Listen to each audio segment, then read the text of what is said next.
السلام علیکم۔ میری ماں مجھے ہمیشہ سمجھاتی تھی کہ شوہر مجازی خدا ہوتا ہے۔ اگر وہ تمہارے منہ پر تھپڑ بھی مارے تو تم تھپڑ کھانے کے لیے اپنا دوسرا گال اس کے آگے کر دو۔ عورت صرف اپنے مرد کی اطاعت کر لے تو وہ سیدھا جنت میں جائے گی۔ باقی بنیادی حقوق تو اس نے پورے کرنے ہی ہیں، یعنی کہ حقوق اللہ، نماز، روزہ، عبادت۔ لیکن اس کے علاوہ اگر وہ صرف اپنے شوہر کی اطاعت کر لیتی ہے تو وہ سیدھی جنت میں جائے گی۔ یہ اللہ کا وعدہ ہے۔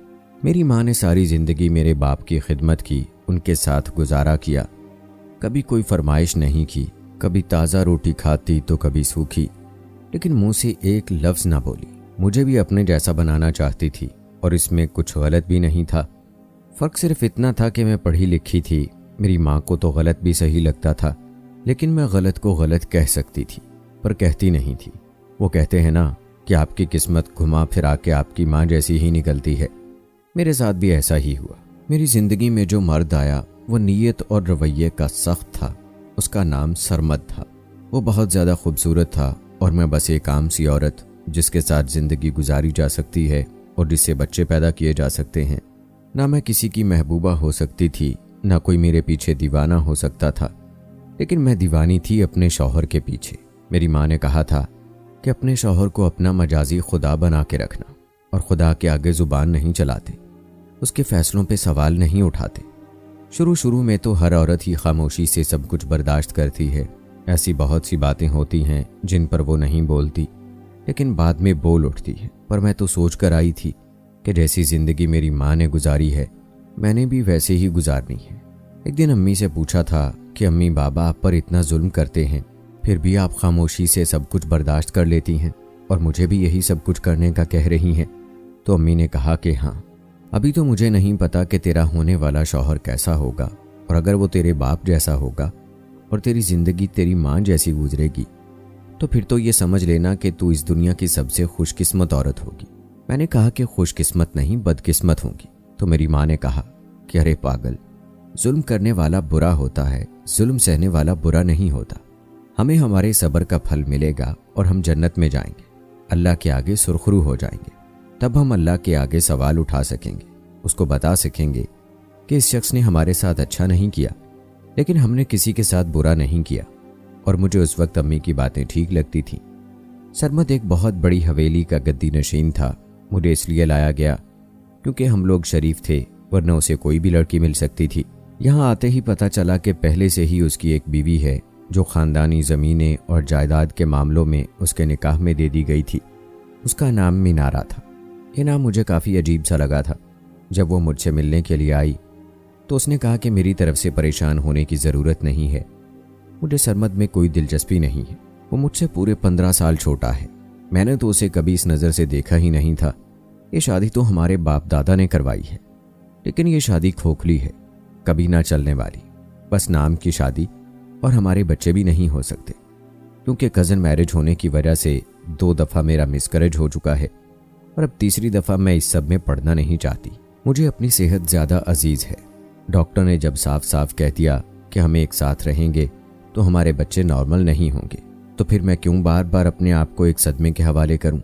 تمہیں بچوں کے لیے لایا گیا ہے، تم اپنے شوہر کا خیال کرنا، اپنی صحت کا خیال کرنا۔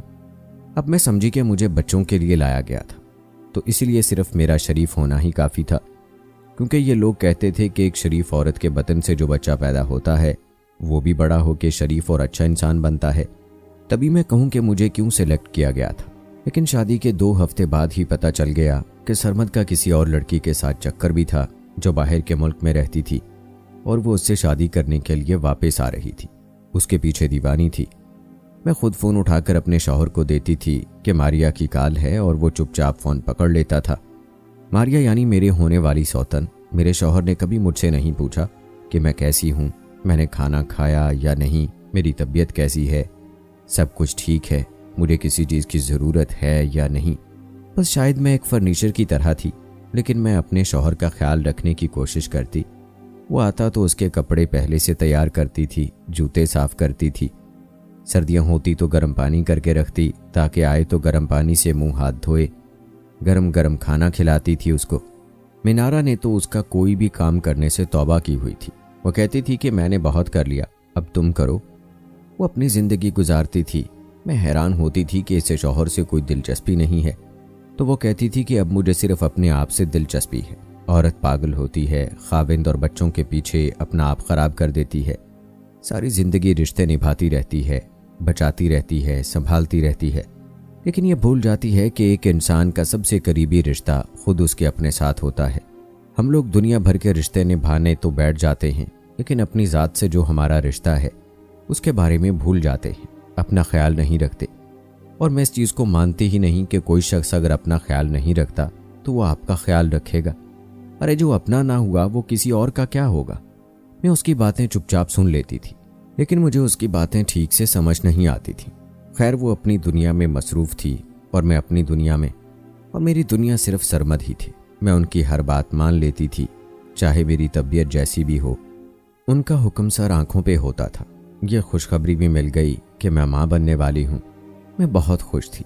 ایک دن میں حویلی میں پھر رہی تھی اور میں نے اونچی ہیل والا جوتا پہن رکھا تھا۔ سرمد نے مجھے دیکھ لیا اور منہ پہ تھپڑ دے مارا۔ اس نے کہا کہ تمہارا دماغ تو خراب نہیں ہو گیا کہ جب تمہیں پتا ہے کہ تم ماں بننے والی ہو اور تمہیں سنبھل کے چلنا چاہیے تو تم اس طرح کا جوتا پہن کے کس کو دکھا رہی ہو؟ مجھے تو تمہارے سے کوئی مطلب نہیں ہے، مجھے تو صرف اپنی اولاد سے مسئلہ ہے۔ کیا کرنا چاہتی ہو تم؟ میں نے وہ تھپڑ کھا لیا اور خاموش رہی، کوئی جواب نہ دیا۔ منارا نے یہ منظر دیکھ لیا۔ اس نے کہا کہ فکر نہیں کرو، یہ تو اس کی عادت ہے، تمہیں بھی اس کے ساتھ رہ کے عادت ہو جائے گی۔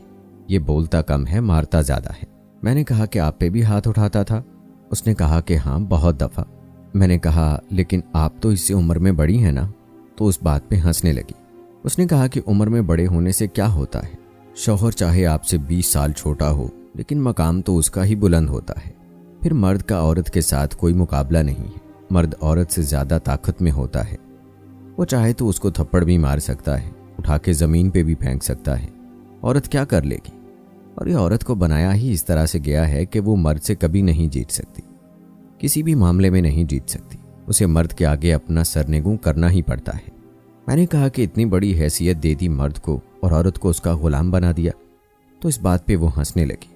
اس نے کہا کہ نہیں پاگل، مرد کو اللہ نے مقام دیا ہے، طاقت دی ہے، مضبوط جسم دیا ہے، مضبوط قوت ارادی دی ہے، وہ جو چاہے کر سکتا ہے، لیکن اس کی کمزوری کس کو بنایا؟ عورت کو۔ تم یہ بات نہیں سمجھو گی، لیکن یہ بڑی گہری بات ہے۔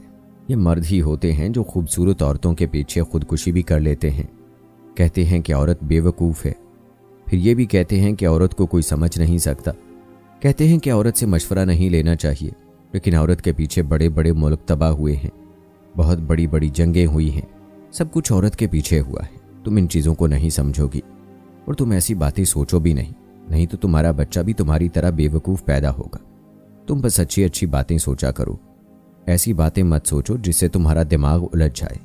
مجھے ایسا نہیں لگتا تھا کہ منارا کو مجھ سے ہمدردی تھی، بس میں اس کے لیے ایک اور انسان تھی جیسے اس گھر میں باقی انسان تھے۔ ہاں وہ شاید میرا برا نہیں چاہتی تھی، کیونکہ جو امیدیں اس سے سارے خاندان نے لگائی تھیں وہ میں پوری کر رہی تھی۔ اس کی امیدوں کا بوجھ اب مجھ پر آ گیا تھا۔ میرے ہاں بیٹا ہونا چاہیے تھا، لیکن میرے ہاں بیٹی پیدا ہو گئی۔ سرمد کو اس بات پہ بہت غصہ آیا۔ انہوں نے کہا کہ اس کی تو شکل ہی ایسی ہے کہ یہ بیٹیاں ہی پیدا کرے گی، نہ اس کے اندر کوئی عقل ہے نہ بہادری ہے، اس سے اولاد ہوئی بھی تو اس کی طرح بے وقوف ہی ہوگی، اللہ میاں کی گائے ہے یہ۔ میں اس پہ ہاتھ اٹھاتا ہوں تو کہتی ہے کہ اگر آپ کا اور مارنے کا دل ہے تو مار لیں، اس کے بعد میں نے جا کے نماز پڑھنی ہے۔ یہ کس قسم کی عورت ہے؟ کہیں اس کا میٹر تو نہیں ہلا ہوا؟ یہ پاگل تو نہیں ہے؟ سرمد نے سب کے سامنے یہ بات کر دی تو سب سے پہلے منارا ہی ہنسی۔ اس نے مجھ سے بعد میں کہا کہ تم نے سچ مچ ایسی بات کی تھی یا وہ غصے میں بول رہا تھا؟ میں نے کہا ہاں، سرمد نے مجھے مارا تھا اور اذان ہو رہی تھی تو میں نے کہا کہ اگر اور مارنا ہے تو مار لے کہ مجھے نماز پڑھنے جانا ہے۔ اس نے کہا کہ تمہارا دماغ خراب تو نہیں ہے؟ یہ تمہیں کس نے سکھایا ہے؟ میں خاموش ہو گئی اور اپنی بیٹی کو گلے سے لگا کے وہاں سے چلی گئی۔ سرمد تیسری بیوی لے آیا تھا، اس کا نام سونیا تھا۔ وہ وہی تھی جو باہر کے ملک سے آئی تھی۔ اس کے بہت نخرے تھے، اتنے نخرے کہ ہم سب حیران تھے۔ اس نے اس حویلی کو اپنے رنگ میں رنگنے کی کوشش کی۔ اس نے اپنے کمرے میں باہر کا فرنیچر، باہر کی چیزیں، وہ ساری چیزیں جو وہ وہاں استعمال کرتی تھی حاضر کروا لی۔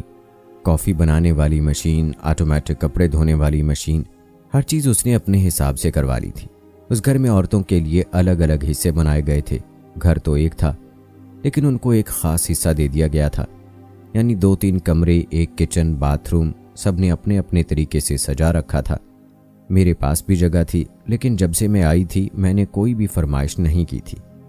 میری بیٹی اب بڑی ہو رہی تھی، وہ پوچھتی تھی کہ یہ سونیا کون ہے، تو میں کہتی تھی کہ وہ تمہاری چھوٹی امی ہے۔ وہ کہتی تھی کہ بابا اس سے بہت پیار کرتے ہیں امی، لیکن آپ سے پیار نہیں کرتے۔ سونیا کے ہاں بیٹا پیدا ہو گیا، وہی بات کہ جو امید مینارہ نہ پوری کر سکی تو اس کا بوجھ مجھ پہ تھا، لیکن جب میں بھی پوری نہ کر سکی تو اس کا بوجھ سونیا پہ چلا گیا اور اس نے پوری کر کے دکھا دی۔ اس کے ہاں بیٹا پیدا ہو گیا تھا، وہ بھی بڑا ہو رہا تھا۔ سرمد میری بیٹی کو گود میں بھی نہیں اٹھاتا تھا، لیکن اپنے بیٹے سے بہت لاڈ کرتا تھا۔ میری بیٹی مجھے کہتی تھی کہ امی بابا مجھ سے پیار کیوں نہیں کرتے؟ میں کہتی تھی کہ بیٹیوں سے زیادہ پیار نہیں کرتے، انہوں نے دوسرے گھر جانا ہوتا ہے نا۔ میری بیٹی کے اندر بالکل بھی کانفیڈنس نہیں تھا، وہ ہمیشہ ڈری سہمی رہتی ہے، کسی بات میں آگے آگے نہ ہوتی۔ اب تو اس کے اسکول سے بھی شکایتیں آنے لگی تھیں کہ یہ بس پورا دن چپ چاپ بیٹھی رہتی ہے، کچھ بولتی ہی نہیں ہے۔ جب میں گئی تو ٹیچر نے مجھے ایک نظر دیکھا اور کہا کہ لگتا ہے یہ آپ پہ گئی ہے، آپ بھی ایسی ہی لگ رہی ہیں۔ میری بیٹی جوان ہو رہی تھی اور سونیا کا بیٹا بھی۔ دونوں بچوں میں زمین آسمان کا فرق تھا۔ وہ صحت مند تھا، اچھی باتیں کرتا تھا، بولتا تھا، پڑھائی میں بھی اچھا تھا، اور میری بیٹی کی صحت بھی اچھی نہیں تھی اور وہ پڑھائی میں بھی اچھی نہیں تھی۔ انہی دنوں میری ماں بھی اس دنیا سے جا چکی تھی۔ اب میں خود ایک ماں بن گئی تھی۔ سرمد نے دوبارہ مجھے اولاد پیدا کرنے کا شرف نہیں بخشا۔ اس نے کہا کہ تم پھر سے بیٹی پیدا کرو گی، جبکہ سونیا کے ہاں ایک اور بیٹا پیدا ہو گیا تھا۔ دن اسی طرح گزرنے لگے اور سالوں سال گزر گئے۔ وقت گزر جاتا ہے، پتہ بھی نہیں چلتا۔ میری بیٹی 17 سال کی ہوئی تو سرمد نے کہا کہ اس کی شادی کروا دیں گے۔ میں اس کی شادی اتنی جلدی نہیں کروانا چاہتی تھی، لیکن جب میں اس گھر میں 18 سال سے ایک لفظ نہ بولی تھی تو اب میری بات کی بھی بھلا کیا اہمیت تھی۔ میں نے اپنی بیٹی کو سمجھا دیا کہ شادی ہو جائے گی تو کوئی بری بات نہیں ہے، تمہارا اپنا گھر ہوگا، تم خود کھانا پکاؤ گی، تمہاری اپنی زندگی ہوگی۔ میری بیٹی ابھی شادی نہیں کرنا چاہتی تھی، وہ پڑھنا چاہتی تھی۔ ابھی تو اس نے میٹرک کیا تھا، لیکن سرمد کہتا تھا کہ اسے بیٹیاں بالکل بھی نہیں پسند ہیں، بیٹیوں کے پاؤں بڑی جلدی پھسل جاتے ہیں، اسی لیے جلدی سے اس گھر سے رخصت کر دینا چاہیے۔ لیکن جو رشتہ انہوں نے تلاش کیا اس کو دیکھ کے تو میں حیران رہ گئی۔ مجھے لگا تھا کہ میری بیٹی کی شادی کروائی جا رہی ہے تو میری بیٹی جیسے ہی کسی مرد سے کروائی جائے گی، یعنی کہ کوئی 18 یا 19 یا 20 سال کا ہوگا۔ اگر 25 سال کا بھی ہوتا تو مجھے کوئی مسئلہ نہیں تھا، لیکن یہ شخص تو 35 سال کا تھا۔ یہ تو میری بیٹی کی عمر سے دگنا زیادہ عمر کا تھا۔ سرمد نے تو رشتہ بھی پکا کر دیا اور کوئی اس معاملے میں نہیں بولا۔ سونیا نے کہا کہ ہاں بس اچھی بات ہے، اپنے گھر کی ہو جائے گی۔ ایک دن میں سرمد کے پاس گئی اور میں نے کہا کہ جس کے ساتھ آپ نے ہماری بیٹی کا رشتہ طے کیا ہے وہ عمر میں کچھ زیادہ بڑا نہیں ہے؟ سرمد نے مجھے ایسی نظروں سے دیکھا کہ جیسے ابھی مجھے کھا جائے گا۔ اس نے کہا کہ تم کون ہوتی ہو یہ سب بولنے والی، بڑا ہے یا چھوٹا ہے، بس میں نے رشتہ طے کر دیا ہے اور 2 مہینے بعد نے کہا ہے۔ اپنی بیٹی کو کہو کہ تیاری کرے اور تم بھی تیاری کرو، اس سے زیادہ نہ مجھے تم سے کوئی بات سننی ہے اور نہ ہی تمہیں کوئی بات کرنی آتی ہے۔ میں اپنے کمرے میں آئی تو میری بیٹی رو رہی تھی۔ وہ میرے کمرے میں ہی سویا کرتی تھی کیونکہ سرمد کا میرے ساتھ کوئی تعلق ہی نہیں تھا۔ اس نے کہا کہ امی میں یہ شادی نہیں کرنا چاہتی ہوں۔ مجھے میرا وہ وقت یاد آ گیا جب میں نے اپنی ماں سے کہا تھا کہ میں شادی نہیں کرنا چاہتی، تو میری ماں نے مجھے سمجھایا تھا کہ شوہر مجازی خدا ہوتا ہے، کبھی اس کی نافرمان نہ بننا، ظلم بھی برداشت کر لینا تاکہ آخرت میں سب کچھ ٹھیک ہو جائے۔ ویسے تو مجھے اپنی بیٹی کو یہ سب کچھ بتا دینا چاہیے تھا، لیکن میں خاموش ہو گئی اور میں نے اسے اپنے گلے سے لگا لیا۔ میں نے کہا کہ تم سو جاؤ، ماں ہے نا تمہارے ساتھ، سب کچھ ٹھیک کر دے گی۔ اس گھر میں میری اوقات صفر تھی، نہ میری کسی نے بات سننی تھی، نہ میرا کسی نے ساتھ دینا تھا۔ مینارہ اپنی زندگی کی آخری سانسیں لے رہی تھی۔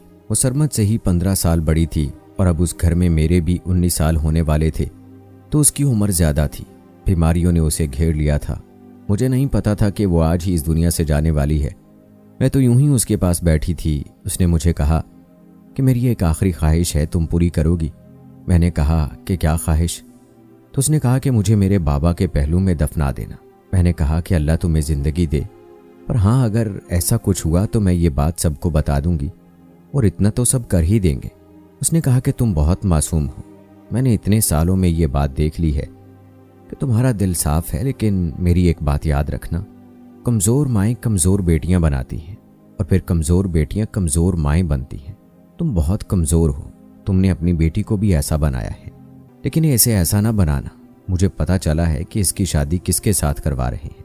اس کے حق کے لیے لڑو، کچھ تو کرو۔ میں نے کہا کہ میں کیا کر سکتی ہوں؟ تمہیں پتا ہے کہ میں کچھ بھی نہیں کر سکتی۔ اس نے میرے ہاتھ میں ایک چابی پکڑا دی اور خود سو گئی۔ مجھے لگا کہ اسے نیند آ گئی ہے، لیکن وہ تو ہمیشہ کے لیے سو گئی تھی، کیونکہ صبح ہوئی تو پتا چلا کہ وہ اس دنیا میں نہیں ہے۔ مجھے نہیں پتا تھا کہ یہ چابی کس چیز کی تھی۔ جب اس کا کفن دفن ہو گیا تو میں اس کے کمرے میں آئی اور تلاش کرنے لگی کہ چابی آخر کس چیز کی ہے۔ اس کی الماری میں ایک لاکر تھا، شاید یہ اسی کی چابی تھی۔ جب میں نے لاکر کھولا تو میں حیران رہ گئی۔ اس کے اندر بہت ساری دولت اور سونا وغیرہ پڑا ہوا تھا۔ یہ سب کچھ مینارہ کا تھا۔ اس کی زندگی انہی چیزوں کے گرد گھومتی تھی، اور اس کے پاس تھا ہی کیا؟ شوہر کو اس نے آزاد چھوڑا ہوا تھا۔ میں نے وہ ساری چیزیں اٹھا لیں اور سوچ لیا کہ مجھے کیا کرنا ہے۔ میری بیٹی کی شادی ہونے والی تھی، 2 ہفتے باقی تھے۔ جب ایک دن صبح میں نے اپنی بیٹی کو جگایا اور اسے کہا کہ وہ کچھ نہ بولے، بس جو میں کہہ رہی ہوں وہ کرتی جائے، وہ میرے ساتھ چل پڑی اور ہم لوگ ٹرین کے اسٹیشن پہ پہنچ گئے۔ تھوڑی دیر کے بعد ہم ماں بیٹی ٹرین میں بیٹھے تھے اور ٹرین ہمیں ہماری منزل کی طرف لے کے جا رہی تھی۔ میرے پاس ایک بیگ تھا جس میں نے مینارہ کی دی ہوئی ساری دولت، زیور، سب کچھ ڈال لیا تھا۔ اس کے علاوہ میرے پاس اور کچھ بھی نہیں تھا۔ میری بیٹی نے میری گود میں سر رکھا ہوا تھا اور میں راستوں کی طرف دیکھتی جا رہی تھی۔ میں نے سرمد کے لیے ایک پیغام چھوڑا تھا جو شاید اسے مل گیا تھا۔ میں نے اس میں لکھا تھا کہ سرمد، میں نے ساری زندگی کسی خدا کی طرح تمہاری عبادت کی، لیکن تم میری عبادت اور میری محبت کے قابل نہیں تھے۔ تم اچھے شوہر کبھی بھی نہ تھے، نہ کبھی بن سکتے تھے، لیکن یہ جان کر مجھے بہت افسوس ہوا کہ تم اچھے باپ بھی نہیں ہو۔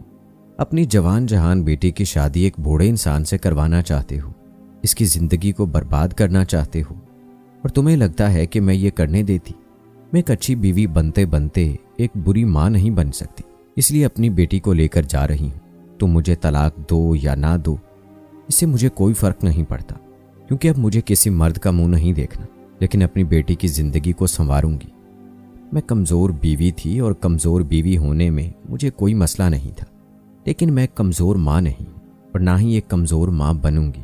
میں دوبارہ کبھی بھی تمہاری شکل نہیں دیکھنا چاہتی۔ ہاں، جب تم اس دنیا سے چلے گئے تو آخری دفعہ تمہیں رخصت کرنے ضرور آؤں گی۔ اگر تم معاف نہیں کرو گے تو بھی کوئی فرق نہیں پڑے گا۔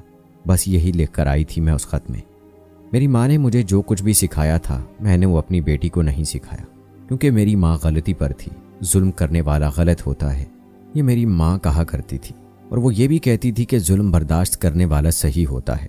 لیکن آج میں اپنی ماں کو یہ بات ضرور بتاتی کہ اصل غلطی ظلم برداشت کرنے والے کی ہوتی ہے، کیونکہ جب تک وہ ظلم برداشت کرتا رہتا ہے، ظلم کرنے والا رکتا نہیں ہے۔ اور میں مظلوم نہیں بننا چاہتی تھی، نہ ہی اپنی بیٹی کو بنانا چاہتی تھی۔ اب دوسرے شہر میں آ گئے اور میں نے اپنی بیٹی کو FA میں داخلہ لے کے دیا۔ یہاں پر ایک چھوٹا سا گھر لے لیا اور اب گھر میں بیٹھ کے کپڑے سیتی ہوں۔ میری بیٹی گھر میں ہی بیٹھ کے کیک بنایا کرتی ہے اور آرڈر پہ بیچ دیا ہے۔ ہم دونوں ماں بیٹی اتنا کما لیتے ہیں کہ ہمیں ذرا سی بھی تنگی نہیں ہوتی۔ میں اپنی بیٹی کو 16 جماعتیں پڑھاؤں گی، اور اگر اس کے بعد وہ خود شادی کرنا چاہتی ہے تو میں اس کی شادی کرواؤں گی، ورنہ میں ہوں، وہ میرے ساتھ خوش ہے اور میں اس کے ساتھ خوش ہوں۔ آپ لوگ بتائیں کہ میں نے صحیح کیا یا غلط کیا؟ اگر آپ میں سے کوئی میری جگہ ہوتا تو وہ کیا کرتا؟ یا میری ماں کی تعلیمات ٹھیک تھیں، یا جو میں نے کیا وہی ٹھیک تھا؟ آپ کو کیا لگتا ہے؟ اپنی رائے ضرور دیجیے گا کمنٹ باکس میں۔ آج کی ویڈیو میں بس اتنا ہی، ملتے ہیں اگلی ویڈیو میں، تب تک کے لیے اجازت دیں۔ اللہ حافظ۔